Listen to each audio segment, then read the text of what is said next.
Alright, so in Kentaro Miura's Berserk, there's a lot of weapons, guys. There's a lot of swords, there's a lot of maces, there's a lot of bow and arrows, and just a lot of stuff to kill people, let's be honest. And among all the stuff that's used to kill people in Berserk, we have to determine which one is the coolest. Not just based off of how many people you can kill and how fast you can do it, but based on the aesthetics of the weapon itself. Because isn't that what matters at the end of the day? You just don't want to be killing people, you want to look cool while doing it. So this list is basically as follows. 10 is perfection. There is no weapon that is a 10. Get over it. 9, near perfect. Probably only like 4 weapons, maybe 5 weapons are near perfect within the manga. 8 is great, 7 is very good, 6 is good, so anything 6 and above is a good weapon. So if I rank something at like a 6.2, don't get offended by it, because that's a good weapon. It's just, we're trying to differentiate the really great weapons from just kind of like the good weapons. Hence the reason for the list. And then 5 is okay, 4 meh, 3 bad, 2 awful, and 1 worthless.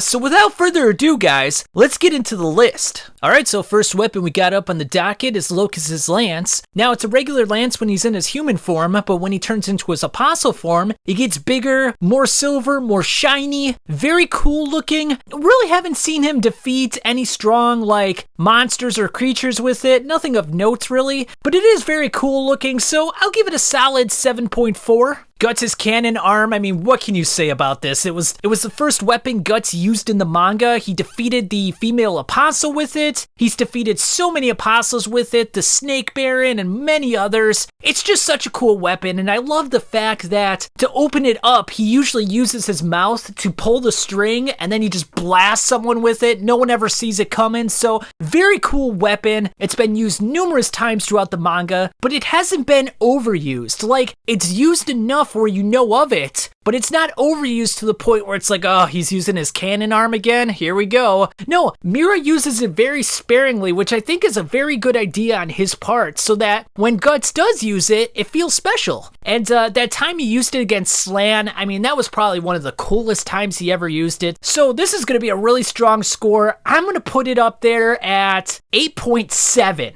And then we got the main weapon of the series itself, the Dragon Slayer. A sword that is so iconic and so well known throughout the community that people don't even refer to it as the Dragon Slayer. They refer to it as a massive, thick, heavy piece of iron that is too large to be wielded. If you look up statistics of the Dragon Slayer online, it's estimated to be around 400 to 500 pounds. The fact that a single man can wield this sword, swing it at full speed, and just mow through apostles like it's nothing, as if they're just pieces of paper in his way. It's been used so many times throughout the series to cut the Count, to cut the various apostles, to cut Rosine. I mean, there's just so many iconic moments with the Dragon Slayer, and everyone knows Guts by the fact that he carries this massive heap of iron. It's one of those weapons you cannot not think of when you think of Guts. It may have special powers due to all the apostles that Guts has killed throughout the series. The fact that he was able to cut off a single strand of Griffith's hair is evidence of that fact, and it's just a badass fucking weapon. If you pull out this sword in front of someone, they're freaking shitting their pants before you even swing it. Now, what's kind of funny about the Dragon Slayer is the name itself, because it's actually never slayed a dragon in the series. At least,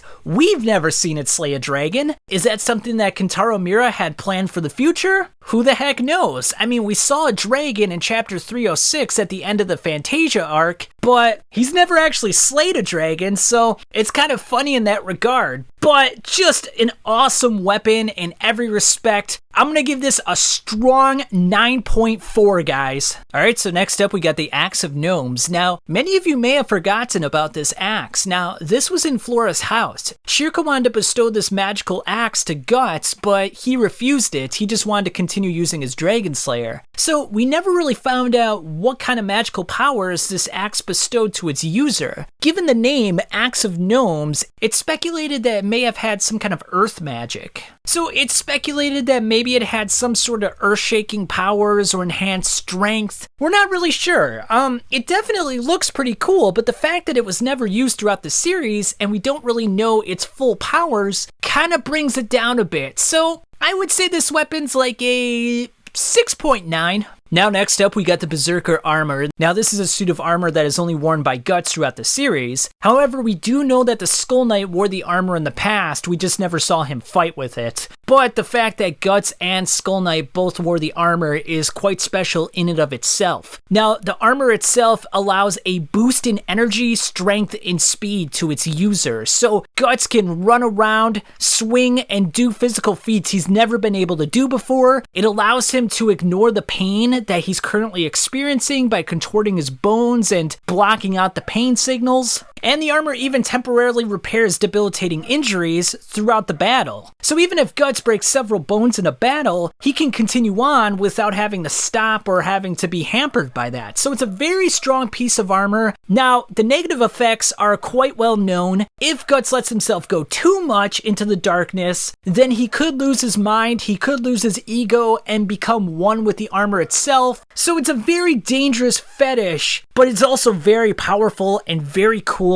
And for that, I'm going to say that this is a 9.6 for me, guys. Alright, so next up we got the flamethrower pump. Now this was a water pump that was modified by Rickert so that they could attack Roxas and escape in the dead of night from Falconia. Now it's a very cool weapon in its own right. The one downside, you need 2 people operating it to make it effective, and it looks like it's a big bulky item, so you can't easily bring it into battle. It's something you would kind of have to surprise someone with, like they did to Roxas. So I would say 6.8. Alright, so we got miniature bombs. Now, these were used by both Guts and Isidro in the series. They're just kind of useful distractions, theatricalities, if you will. Theatricality and deception. Yeah, I mean, they're not anything special, but they definitely serve their uses, and I would say, you know, maybe like a 5.5 is fair. Okay, so we got the repeater crossbow. Now, this is used by Guts. Now, he can use his arm as both a cannon and a repeating crossbow. Now, the repeating crossbow is not as powerful as the cannon, but it's nice if you have many enemies and you kind of have to take them all out at once, whereas the cannon is just one powerful blast. So, it's got its uses. It's very cool. I'm gonna say for this one, because arrows are not always that impressive, you know, in terms of like just the optics of it, if you kill someone with an arrow, it's not as impressive as like a sword or like a cannon. So I would say for this one, 7.7. Now, this was a rocket launcher created by Rickert, and you know, he's kind of like the Leonardo da Vinci of this series. You know, he creates all sorts of weapons. He created the cannon for Guts, the rocket launcher, the repeater crossbow. He created the flamethrower, and among all the inventions that he's created, this is one of the coolest ones. Yeah, I would say it's slightly higher than the repeating crossbow. It was used to take down Roxas when they were escaping from Falconia, so I would say 7.9. Alright, so next up we got the Salamander Dagger. Now, according to the Berserk wiki, it's forged in molten lava and possessed by the fire spirits. It unleashes a burning power, hot enough to melt steel, and strong enough to combust a human-sized enemy whenever it strikes a successful blow. Now, it was a weapon given to Isidro by Shirka and Flora, and it's a pretty cool weapon. It hasn't really taken down any, like, notable foes, but it was used against the trolls in Quithoth, so it's a relatively cool weapon. I would say a fair score is like a 7.1. Silver Dagger, now this was given to Farnese. Now the Silver Dagger isn't particularly powerful. It has the inherent ability to repel and fight effectively against demonic beast, but besides that, it really doesn't do anything else. It hasn't really killed anyone of note, so I would say actually for this one, it's probably like a 4.8 for me. Kind of a basic weapon, to be honest with you. Alright, so now we got Skull Knight's sword. Now this is a sword that's got thorns wrapped around the handle. It's been used a multitude of times in cutting down apostles and inhuman foes. It even cut off Zod's arm. It's been used in countless battles, and it's just an absolute badass weapon. The fact that Skull Knight has killed so many monsters with it makes it that much cooler. He even let Guts use it after the eclipse to fight off the various spirits in the field. So it's just an amazing weapon that is very iconic throughout the series, and I'm going to give this one a very strong 8.6. Alright, so now we got the Beherit sword, or the Yobimizu no Tsurugi. Now, this is the same sword as the previous sword, however, Skull Knight sticks it down his mouth, and within himself, he has forged ballets to be melted or infused into the sword, which allows the sword to cut through the deep layers of the astral realm. So in terms of power, this is probably one of the most powerful weapons in all of Berserk. It looks totally badass. In terms of like just pure awesomeness, I gotta give this one a 9.8. I mean, I don't think anything comes quite close to this, except for like the Berserker armor and Guts' Dragon Slayer. Alright, so next up we got the Sylph Sword. Now this is a sword that's wielded by Serpico throughout the series. And yeah, it's been compared to like a Swiffer Sweeper and a Feather Duster, so it's kind of a wimpy looking weapon that like, I mean, if you bring this thing into battle, like, no one's shitting their pants over this thing. Now in terms of abilities, it's pretty damn awesome, but like, aesthetics go a long way in terms of like conveying badassery, and this just does not convey that whatsoever. Now, the sword itself is able to launch razor air currents and cut apart enemies from a distance, which is pretty damn cool, I'm not gonna lie. So, I mean, it just sucks in terms of its aesthetics, so 6.4. Alright, so now we got the throwing knives of Judo. Now, these were Judo's preferred weapon in the series, and he later taught Guts how to use them as well, as we see him using them in the Black Swordsman arc and the Conviction arc as well. And these are pretty damn badass. I mean, you can conceal them very easily. They're very effective if you're precise enough with them. I mean, we see Judo using them to kill 2 guards during their mission to save Griffith, so they've served a pretty useful purpose throughout this series, and they just kind of look cool, to be honest with you. In fact, they look a lot cooler than the Sylph Sword, so I would say 6.7. Alright, so next up we got the Wicker Man. Now the Wicker Man is created from the souls of captured enemy soldiers, and then they're lit ablaze due to magic, and it's just a flaming effigy of a man that's absolutely terrifying. So yeah, pretty badass if you ask me. It's not allowed to be used by the magic users, however Morta saw fit to use it against Guts' party, so it contains very dark magic that is off limits to most magic users, so I would say probably like a 7.7, it's pretty damn cool, I'm not gonna lie. Alright, so next up we got a Silver Surcoat. This was given to Farnese and Casca. It's also referred to as Silver Chain Shirts, and they don't actually have any special abilities or anything like that. They essentially work like the talisman that was placed on Guts' neck, so they ward off evil spirits, they keep them a little more protected, but it's not like they have any magical abilities in their own right. They don't really do anything. They're just kind of like a protective charm, if you will. So I would say 4.3. I mean, it just doesn't really do anything, you know? Alright, so next up we got the Sylph Hood that's granted to Serpico inside Flora's mansion. Now this fetish grants the protection of the elementals. He who wears it is clad in atmospheric currents and can sweep aside swords and arrows. So very nice defensive measure for Serpico. It kind of looks cool in its own right, so I would say like a 6.5. Alright, so next up we got a Witch's Broom. Now this allows various mage users to fly in the air. And I would say that's a pretty badass sort of thing to do, because if you can fly in the air, you can avoid enemies, you can prepare attacks from up there, especially as a mage user when you sometimes go unconscious and you need time to cast your spells. This is a very effective measure, so I would say the applicability of this is very high, and it's just a very cool thing to do. I mean, if you can fly hundreds of feet, thousands of feet in the air away from your enemies, I mean, that's very useful. So I would say probably like a 7.6. Guts' Golden Age sword. Now, this was used throughout the Golden Age arc, obviously, and it's killed so many people. Such an iconic sword. It was a sword that he used to defeat Griffith right before he left the Band of the Hawk. He used it to defeat countless soldiers, so yeah, this one just looks really badass. It's a huge sword, and I would give it a strong 8.3. Alright, so Griffith's sword. Now, this sword, as opposed to Guts' sword, is quite thin, very elegant looking, as opposed to big and bulky.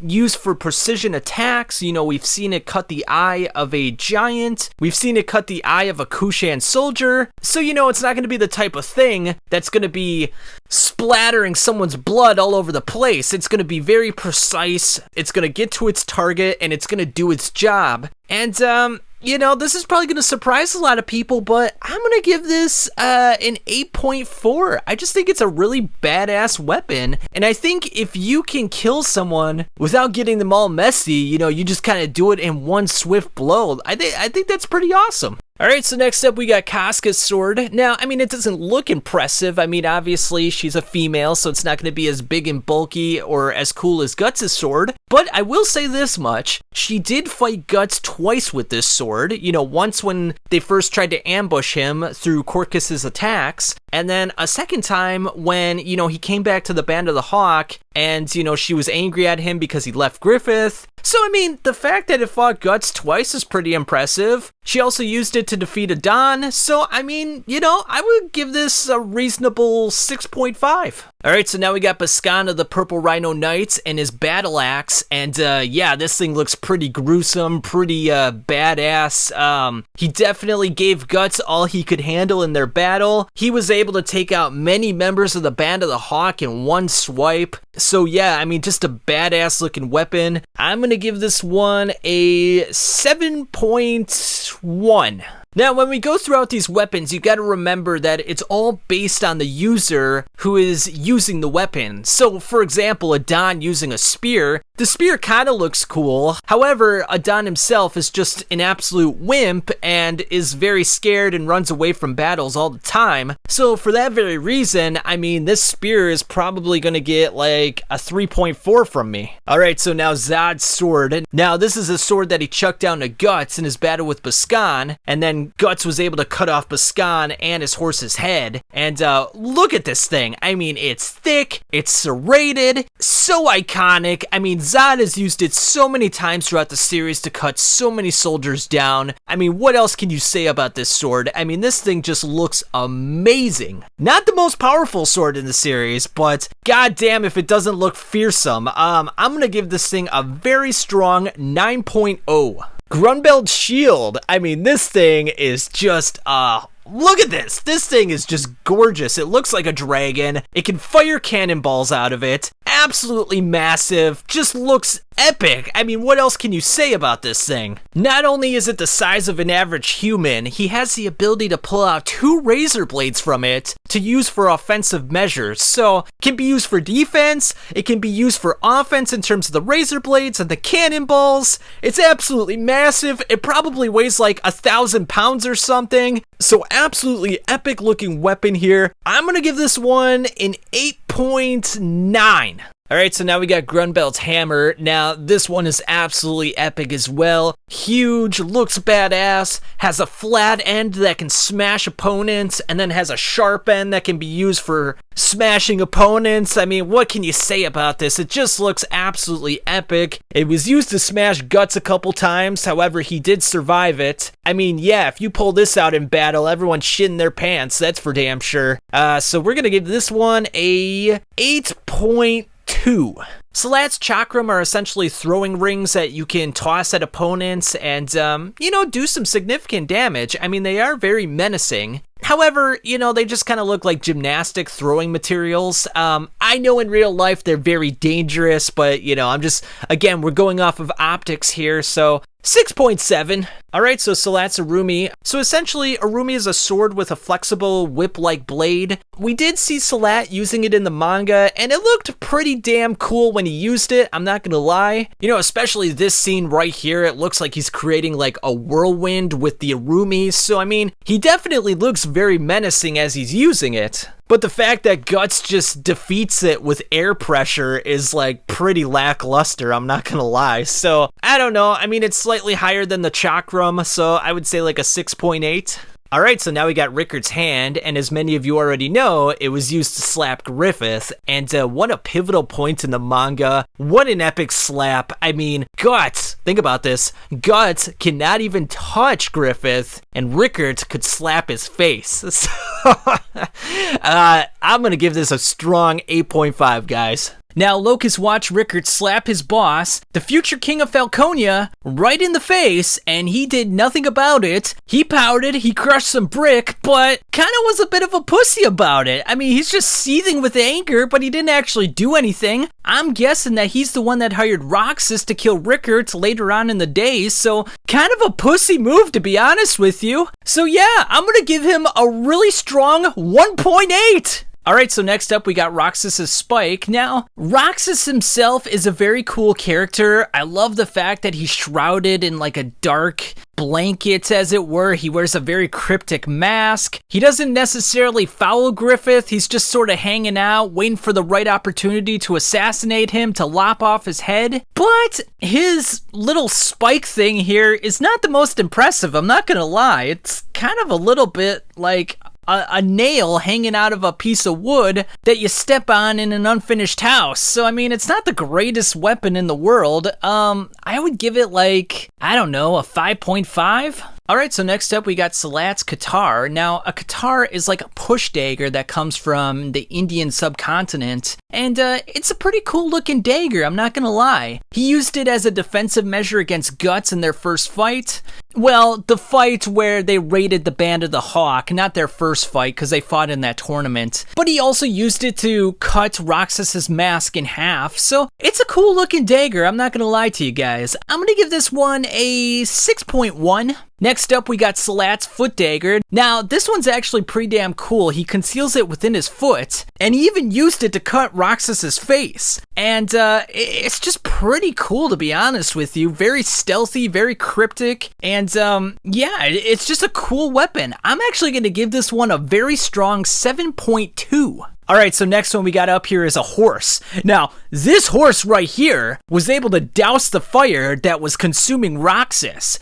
So very useful. What else can you say? I'm gonna give this one a 7.3, and that is a legit score. Put it in the books, count it, and moving on to the next one, we got Puck's Dandelion. Alright, so I mean, this thing was used against Jonah the Seagull, and yeah, I mean, it looked pretty epic in the manga, I'm not gonna lie to you, but at the end of the day, it's a freaking dandelion, guys. I mean, if you just blow on this thing, the white fluff just goes away, and then what do you got? A freaking stem? I mean, what are you doing with that? That floppy, flaccid little stem thing? Yeah, no thank you. This one's gonna get a very solid 2.0, which is a little stronger than Locust's hand, so I mean, that's saying something. Alright, so next up we got the Claw Thrower. Now, this was used by one of Mosgus's disciples, and yeah, I mean, it's just kind of a badass looking weapon. You can use it to grab someone's face, very sadistic, very gruesome, and I think for that reason, I'll give it a reasonable 5.9. Next up, we got the Giant Scissors, also used by Mosgus's disciples. In fact, the next couple of weapons are used by Mosgus's disciples. And this one, out of all the weapons used by Mosgus's disciples, is probably my favorite.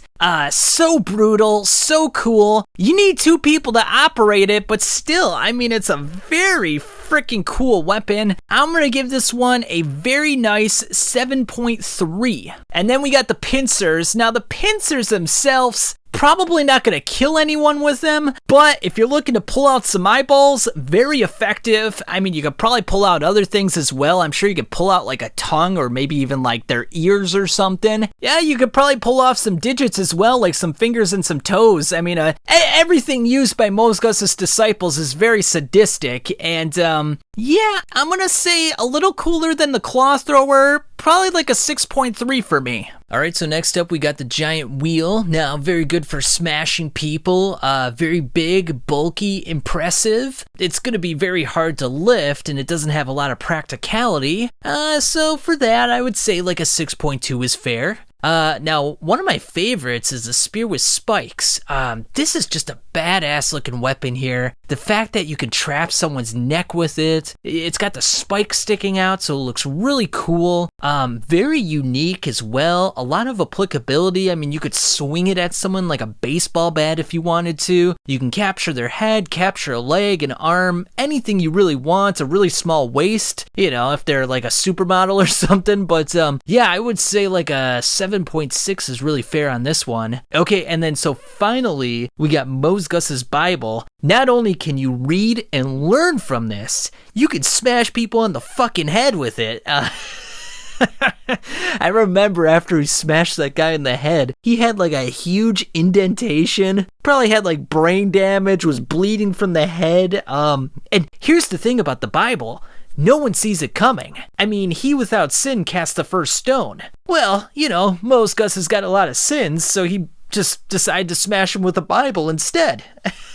It's not a stone, it's just a hunk of paper. But yeah, I mean, guys, this weapon, this is elite. This is top of the line stuff right here. And for that reason, I'm going to give it an 8.2. And then to round things off with Mosgus's crew, we got the Wheels of Mosgus. Now this is more of a torture device. So basically they took people's bodies, they would wrap their arms and legs around the wheel, and then they would tie them up, and then they would raise them in the air and just let them die like that, starve them to death in absolute pain and agony. So yeah, very sadistic and very unique in that regard as well.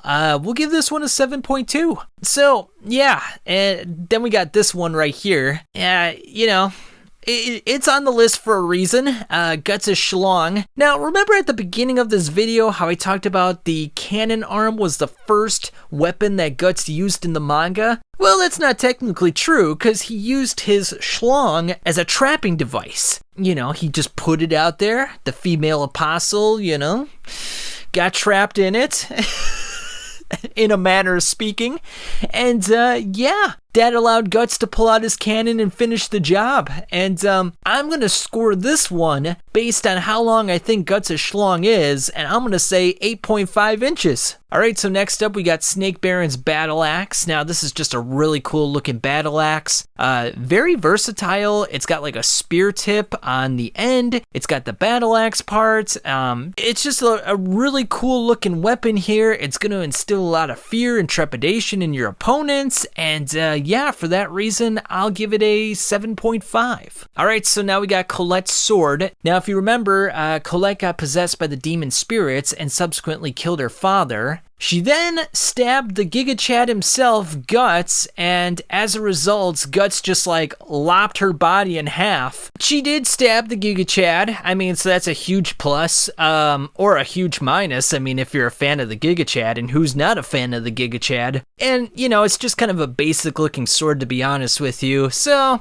I'll say 5.1. Alright, so next up we got the Count's Knife. Now, he used this in the torture chambers, and mostly used it to open up people's bodies and eat their entrails and such. And, I mean, it's very terrifying, like, you know, when you're chained up like Vargas and you watch your family get dissected like that. So the fear factor's really up there, but at the end of the day, it's just a freaking cutting knife, so, 5.5. Zondark's Spear. Zondark was in the Black Swordsman arc. He fought Guts early on.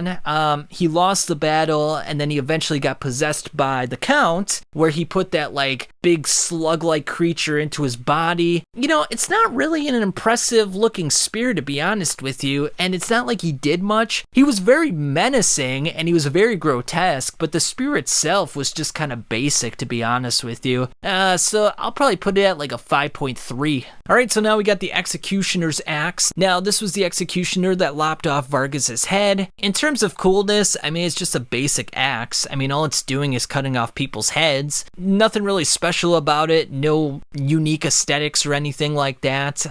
You know, it does its job, and it's probably dull. I guarantee you they don't sharpen it.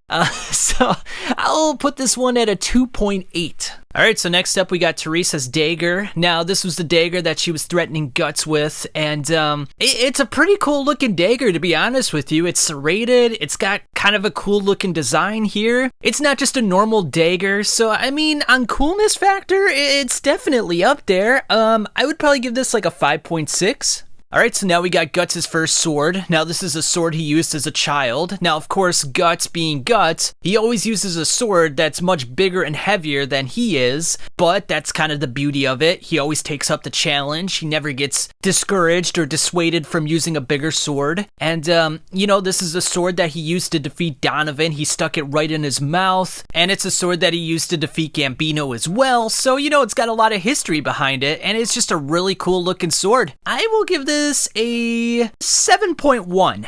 Alright, so Gambino's sword. Now, Gambino's sword is pretty basic, to be honest with you. He obviously used it in a lot of battles, but we don't really know of who he killed. It could have just been, just foot soldiers, just people without a lot of skill, and it doesn't really look that cool, to be honest with you. So, it's not really going to get a high ranking. I'm thinking like a 3.2. It sounds kind of low, but it's just very basic looking. Alright, so now we got a mace. Now, this was in one of Guts' first battles. He got knocked down by this hulking guy, and he had a mace, and it looked like it was all over, but he ended up getting saved by Gambino. As far as maces go, it's just pretty standard. It doesn't really look special or anything. It's kind of basic. So, probably just a 3.7. It's just nothing really special about it. Oh, yeah, I put this one in here.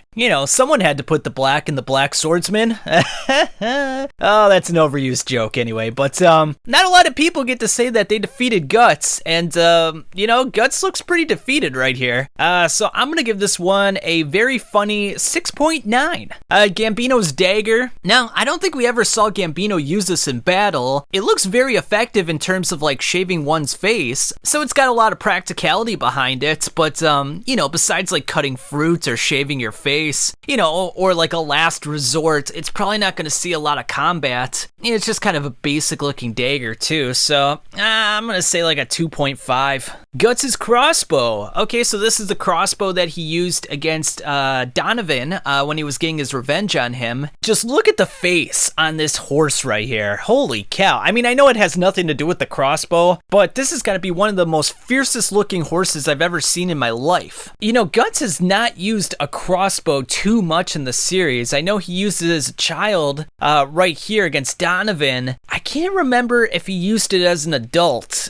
He might have used it once or twice, but it's always just been swords with him. So kind of cool that, he uses different weapons every now and then. And obviously once he becomes the Black Swordsman, he uses the repeater crossbow, so he doesn't really need to hold a crossbow. So yeah, it's just a cool weapon. The fact that Guts used it to kill Donovan is really sweet. So I would put it at a 6.7. And then we got Bazuzo's battle axe. Now, this thing looks so menacing and so freaking nice.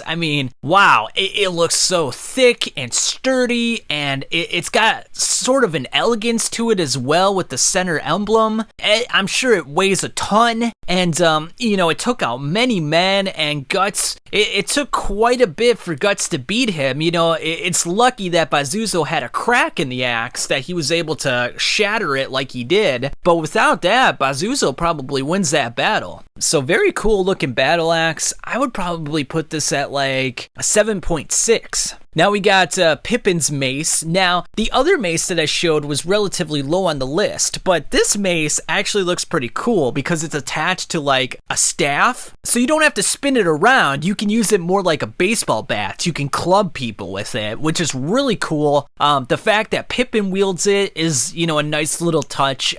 It just looks like a very versatile weapon that you could use to smash people's heads or their body parts and such. So I would say 7.7. Now, Samson was a relatively strong and tall character. He looks like he's 8 or 9 feet tall, probably weighs 400 or 500 pounds, and yet he uses a small little mace. You would have thought this big hulking guy would use something a little more impressive. Guts is always using swords that are much bigger than himself. Why is this monstrous man using this small little mace? It's just kind of pathetic. It looks looks like a toothpick in his hand or something, you know? So actually pretty lackluster if you ask me. So I'm gonna give this one a 0.5. Then we got Wyald's sword. Now, Wyald is, you know, obviously an apostle. It's a pretty cool looking sword if you ask me. He only used it a few times, but it looks really nice. It almost kind of looks like a pirate sword, to be honest with you. So yeah, I think I would give this a 6.5. Now, Wyald's best weapon by far is his big stick, and this thing looks like part of a tree trunk almost, you know what I mean? Like a small tree, but it looks very thick, and it probably weighs a ton. If you ever carry around logs, you know, by a campfire, you know how thick and heavy some of these logs can be, and the fact that he's wielding it with one hand like this is pretty damn impressive. So yeah, I would say, you know, this could do a lot of damage, probably like a 7.3. And next up, we got the Apostle Horn. Now, this was only used once by Guts when he was in the Eclipse. You know, presumably he ripped this off one of the apostles, and then he just started gashing and piercing through other apostles with this horn. And I'm not gonna lie, it was one of the most epic moments in the manga. I mean, this scene right here is just it's so beautiful. It's one of the best images that Mira's ever drawn. And I mean, god damn, if it doesn't look epic, I don't know what does. One of the coolest weapons, if you ask me. I'm gonna give this one a very strong 8.7. Azan's quarterstaff, you know, kind of a cool looking weapon here. Definitely has practicality and it's versatile. I don't know. I mean, I'm not a big fan of it. I mean, if I had my choice of weapons, it would probably be lower on the list. But I'm sure some people think it's a relatively cool weapon, which it is. I mean, I'm not gonna lie, it looks pretty cool. For me though, it's only a 6.8. Farnese's sword, now this is a sword that she used when she was in the Holy Iron Chain Knights. Didn't see a lot of use. Obviously, Farnese was very scared and she trembled in the face of battle, and you know, this sword just never really got a lot of use out of it. And it's kind of like one of those nobleman swords where it looks really fancy, but it's not really meant for battle, it's just kind of for show. So for that very reason, it's really only a 1.1. Alright, so Farnese's whip. You know, I don't think this weapon is very effective at killing people. However, whips and chains excite me.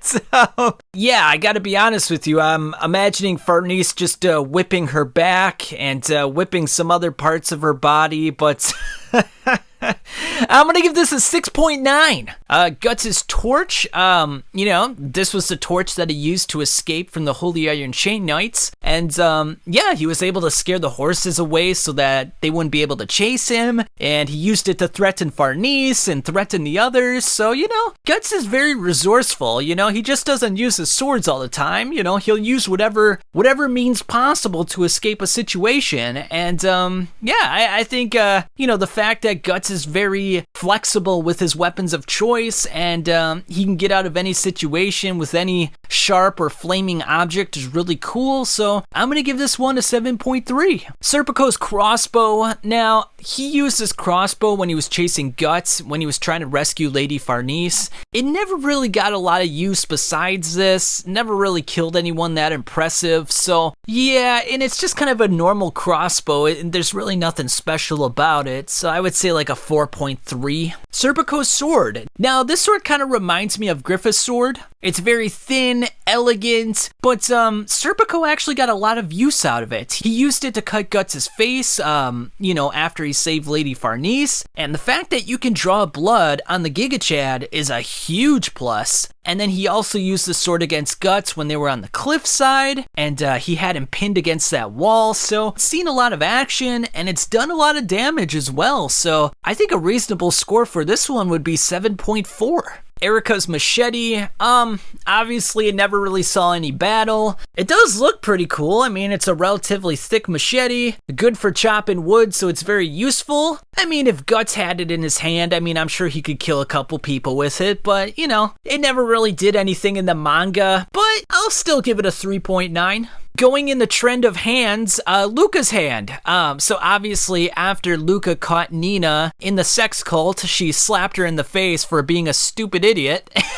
And yeah, I mean, what an epic slap. I mean, Nina never saw it coming, and you know, and then Luca proceeded to slap her bottom like she was a child after that. So yeah, pretty funny actually. So I'm gonna give this one a 7.9. And then we got the Goat Man's horns. Now, this was the sex cult leader, and, you know, after he was transformed by the Egg of the Perfect World, he used these horns to impale a couple of people, and, yeah, it just looks pretty damn epic. I mean, it looks like a goat's horns, and, yeah, it's just a cool way to kill someone, I would say, and, I would give this a 7.5. All right, so back to the torturing stuff, the Iron Maiden. Now, the thing about an Iron Maiden is that it's got spikes on the inside, it's very brutal and cruel, yet the downside of an Iron Maiden is, you know, you gotta be able to capture someone and shove them into it. You can't really use this on the battlefield, there's really no way to do it, so it's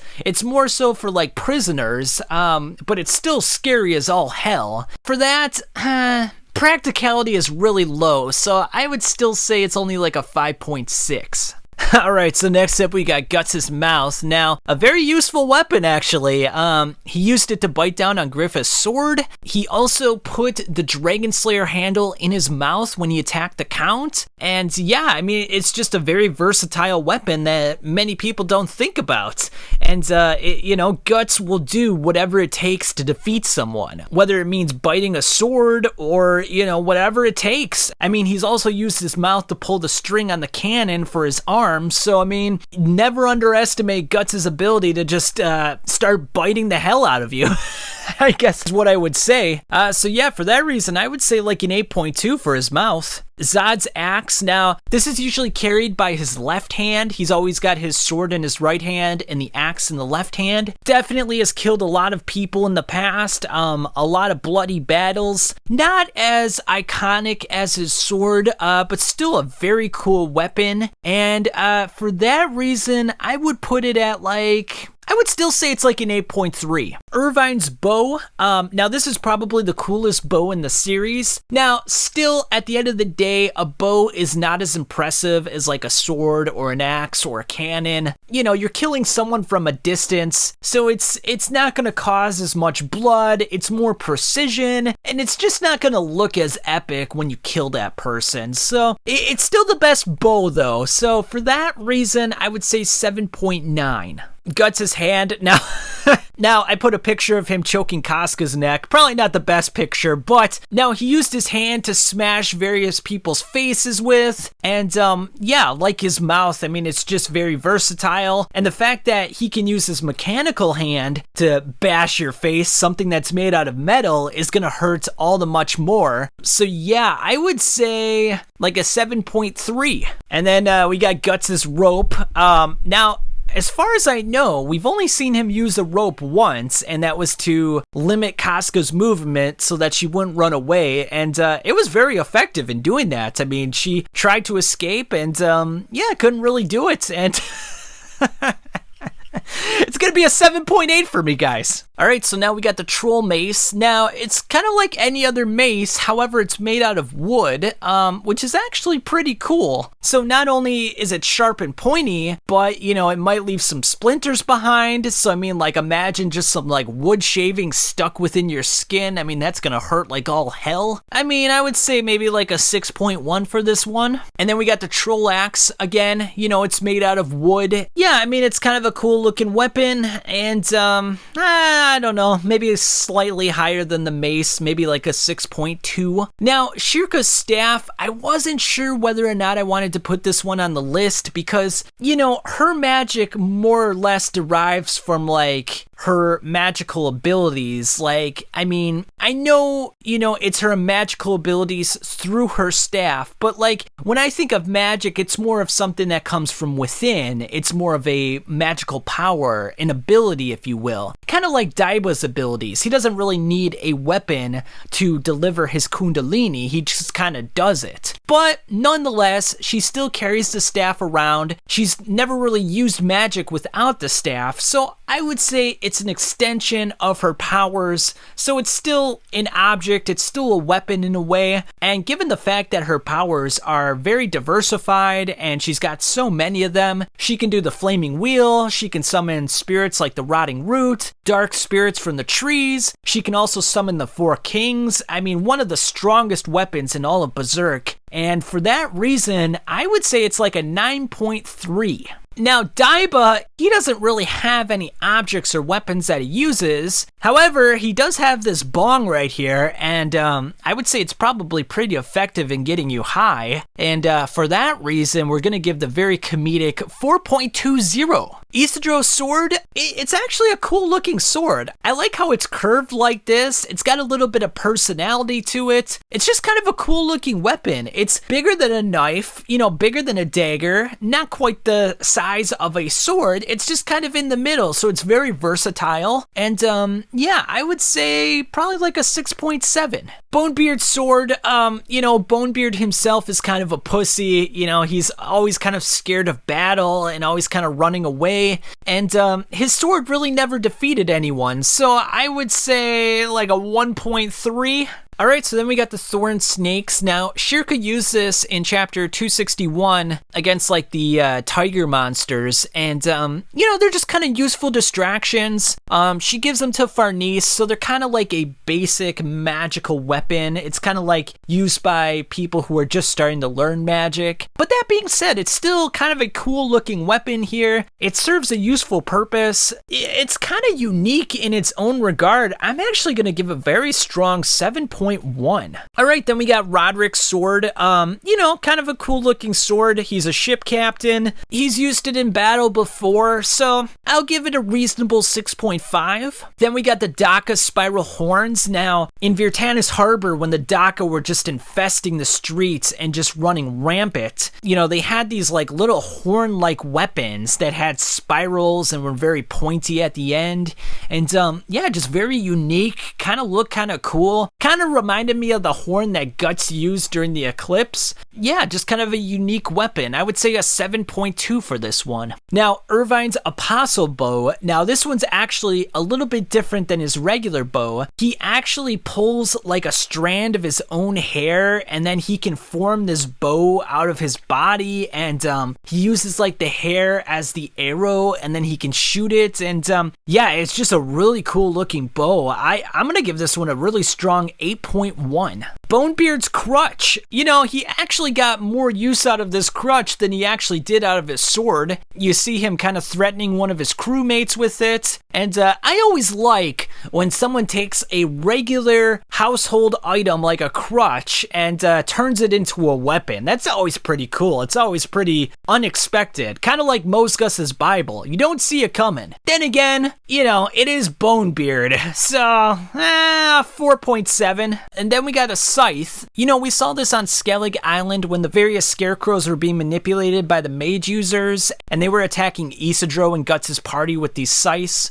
I mean, kind of cool looking weapon, but then again, it is just kind of basic. Nothing really special about it. I would say like a 3.9 actually. And then we got Morta's broom. Now you're probably saying to yourself like, hey, you already mentioned a witch's broom. Why are you mentioning Morta's broom? Like, it's the same thing. Well, I mean, yes and no. I mean, Morta sat on this broom, so it's got a little extra special significance. So yeah, I'll give this one an 8.0. And then we got sharp sticks. Now, these were the sticks that were used in Casca's dreamscape by the weird flying dark creatures. And these were actually some pretty cool looking sticks. They weren't just regular looking sticks. They kind of had some sharp angles to them. So yeah, I actually really liked them. I thought they looked pretty cool. And for that reason, I'm going to give it a 7.3. Now, the Giants' weapons. Now, the Giants were in chapter 356 of Berserk. They're these huge, monstrous looking creatures, and they have a wide array of weapons here. You see one of the Giants on the left hand side wearing like a shield of like human skulls and bones, and their weapons are like tree trunks. One of them's got a ship anchor in his hand, and one of them's wearing parts of like a ship on his head as like a helmet. One's got like a house on his head. One's got a door as a shield.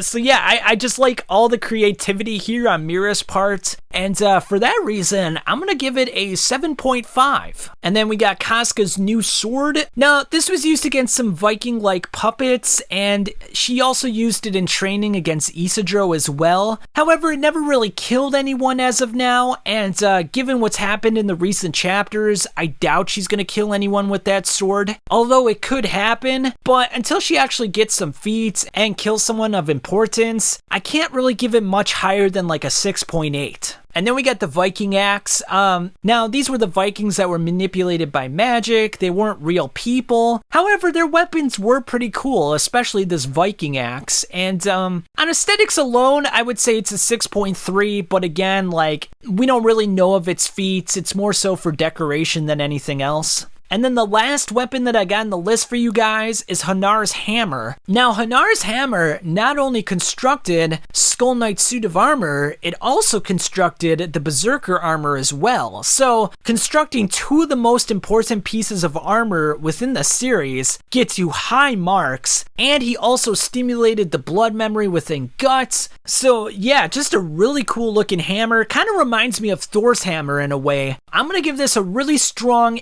8.3. Alright, so that's all the weapons in Berserk. I know there's quite a few out there that I missed, but at least all the main weapons. So the top 10 are as follows: Skull Knight's Bahamut sword, 9.8, Guts' Berserker armor, 9.6, Guts' Dragon Slayer, 9.4, Shirka's staff, 9.3, Zod's sword, 9.0, Grunbeld shield, 8.8, Guts' cannon arm, 8.7, the Apostle horn that Guts used during the eclipse, 8.6, Skull Knight's sword, 8.6, and rounding things out, Rickard's hand, 8.5. So tell me what you guys think of the list, tell me if you like this video idea, subscribe if you haven't already, and I'll catch you guys on the flip side.